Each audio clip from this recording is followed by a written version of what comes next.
Banking, the greatest scam on earth. Thomas Jefferson said, "I believe that banking institutions are more dangerous to our liberties than standing armies. If the American people ever allow private banks to control the issue of their currency, the banks will deprive the people of all property until their children wake up homeless on the continent their fathers conquered." Jefferson's warning is already here.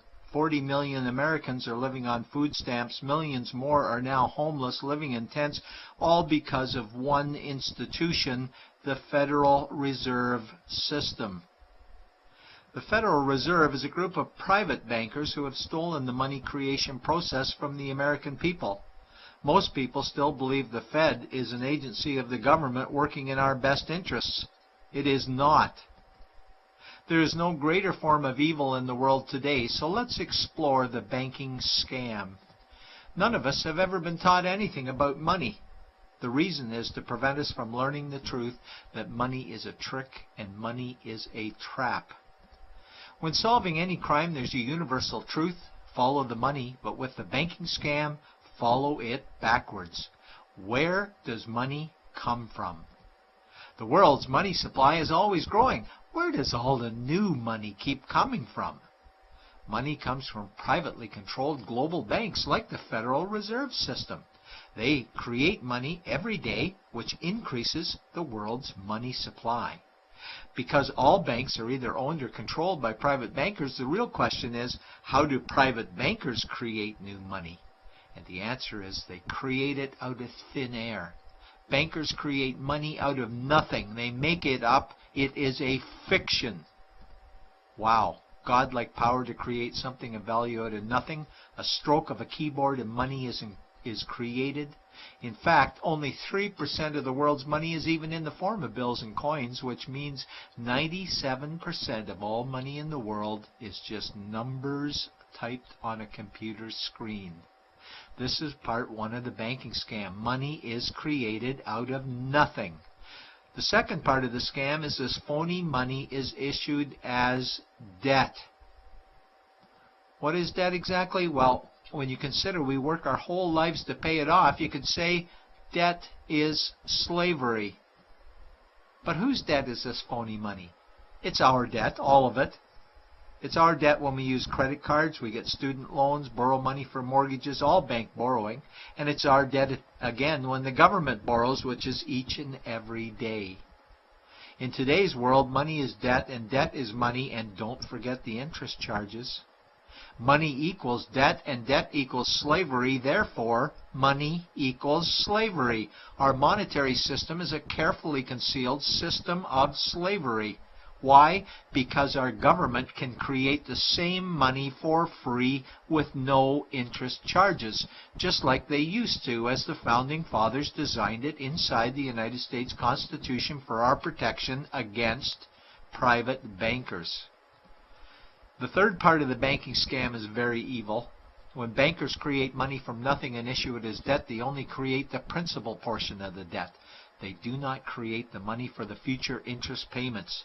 There is not enough money in existence for all of us to make our interest payments. In fact, our money creation system is even mathematically impossible. Money issued by the banks, principal debt, does not equal the money demanded back to the banks, principal plus interest. We are forced to play a game of musical chairs to see who can make their debt repayments. This guarantees a world of bankruptcy, competition, and scarcity of money. For example, we go to the bank to borrow money for a house, let's say $100,000. The moment we sign the loan document, the bank creates the money out of thin air. A $100,000 debit gets registered for us and a $100,000 secured credit for them. Then one of two things happens. Either we give the bank 30 years of labor making house payments totaling $300,000 for the original $100,000 we borrowed, or the bank takes our house. The bankers get either our labor for life or our house, and often they get both, all from money created out of thin air and issued as debt, for money made out of nothing. This is why all the bankers end up with all the assets. The fourth part of the banking scam is inflation. People think inflation is prices and costs increase. A better answer might be the value of our money always goes down. Inflation is created every time the central banks print money, which is every day. Where does all this new money get its value? The answer is it steals its value from the existing money supply, where our savings are. Our savings are disappearing because of the new money they're printing. If money creation was in balance with goods and services, there would be no inflation. Prices would stay the same. But the reality is banks always print money, driving prices ever higher, which steals the value of our savings, making them disappear. Since the private bankers created the private Federal Reserve in 1913, the United States dollar has lost 97 cents in purchasing power. An item in 1913 that cost $100 in 2011 cost $2,230, a price increase of 2,130%. This is the banking scam. 4 parts. Private bankers create money out of nothing and charge interest on it. There is no money created for the future interest payments, and inflation steals our savings every day. In order for the banking scam to be pulled over our eyes, the bankers need help from the likes of paid-for politicians and appointed civil servants, military-industrial complex, mainstream media, multinational corporations, and the bankers' good buddies. For example, what do our banker-controlled television networks say about criminal bankers?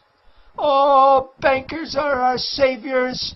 Chairman is man of the year. He saved the world. Bankers really do deserve their bonuses. They're so smart." And what do our banker-owned G20 politicians say we need to do? That we must save our banking system, and now we need austerity measures, like increasing existing taxes and bringing in new taxes, cutting our social programs, including education and health care, stealing from our pension plans while increasing the retirement age, keeping us working for more years at lower wages while placing our children and grandchildren in debt and servitude for their future lives. We are being lied to that we must go deeper in debt for bailouts, stimulus packages, quantitative easing, saving the too big to fail banks, credit easing, currency interventions, all names that mean the same thing, more debt to us. Is it not strange that the solution to too much debt is always more debt to us? And where is all this money going? It's going to the banks and to the bankers. They are stealing our money right now. 0.1% of the world's population owns 2/3 of the world's wealth. This means that 99.99% of the world's population own less than 1/3 of the wealth, a decreasing amount because these guys are stealing it. We desperately need to wake up to the banking scam. It is time for change. To retake control of our money system, we must stop supporting the banking scam.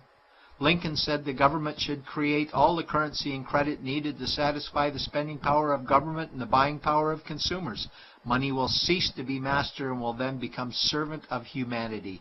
And Jefferson said the issuing power of money should be taken from the banks and restored to the people to whom it properly belongs. It's a pyramid scheme. And we, the people, are the bottom layers of the banking pyramid. Without our support, the banking scam collapses. We have to do it ourselves. Wake up, get active, wake others. Remove our money from the bank. Buy gold and silver coins. Get out of debt. Rip up your credit cards. These actions will bring down the banking scam. Only vote for politicians who support debt-free money, or run for office yourself, and turn off mainstream media to search for the truth while you still can. And support every effort to end the Federal Reserve System and all the privately owned central banks. Let's bring these criminals to justice to get our money and our countries back before it's too late.